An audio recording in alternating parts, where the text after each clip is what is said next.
মুসলিম দরদি সাজে, কিন্তু মুসলিমদের জন্য আলাদাভাবে কোনো প্রকল্প নেই, এ বিষয়ে কি বলবেন?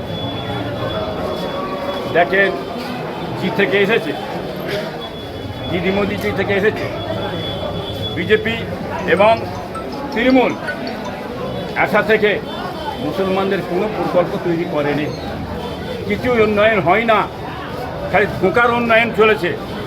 কি বুঝলেন? সে থেকে খালি একটাই উন্নয়ন হয়েছে, কি বুঝলেন? রাজনীতির উন্নয়নটা হয়েছে। আর একটা উন্নয়ন কী হয়েছে? কাজের উন্নয়ন হয়েছে। তোলাবাজি, গুন্ডামি, ক্রিমিনাল, লুট, ধারাস, তাদের ঘর বাড়ি জমি জায়গা সব হয়েছে, উন্নয়ন হয়েছে।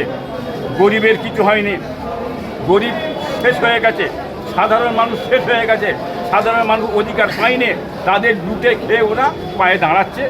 এই জন্যই তো পুষেছে।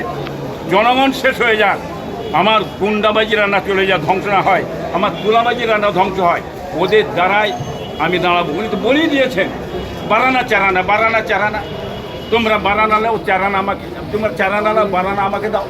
ঝগড়া করছো কেন? এত ভাগাভাগি করে খেতে পারো নি? মমতা তো বলেছে, জানেন না আপনারা কি নতুন নাকি?